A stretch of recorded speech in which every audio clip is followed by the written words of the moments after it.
Welcome back to the Carolina Beat. I'm your host, Christina Dees. We're here in the Welding and Technology Department at Robeson Community College, where more and more females are entering the field of welding at RCC, and they had 5 female students enter last fall, the highest number ever. I'm here with welding instructor Jody Dyson. Jody, welcome to the show. Hey, thank you. Yeah, well, why do you think more and more women are becoming welders? From what we've seen, the women like to actually get out and they're able to travel during these welding jobs. They also seem to be better welders because they're more steady on their hands and so forth. Well, what can someone do with a degree in welding? You could actually do many things. There is, of course, teaching welding. The thing with a degree is it actually gives you 2 years of welding experience, which is better than a certificate. So when these guys go on the job, it's less on the job training because they're already been trained.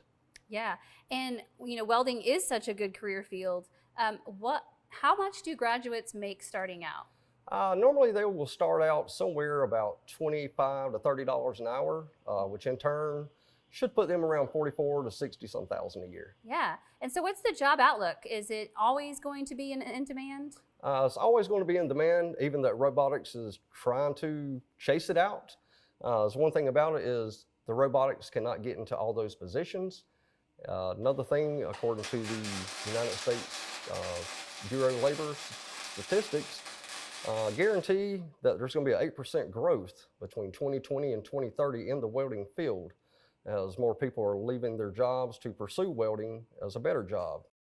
Well, we love success stories on this show. Do you have any success stories you can share with us? We've had several students graduate. Within 6 months, they're actually buying a new vehicle. They're able to buy a home, take better care of their families financially. Great. Well, that's all the time we have. Thank you at home for watching. Check out Robeson Community College and their classes. Who knows what program might fit you. We'll see you next time on the Carolina Beat.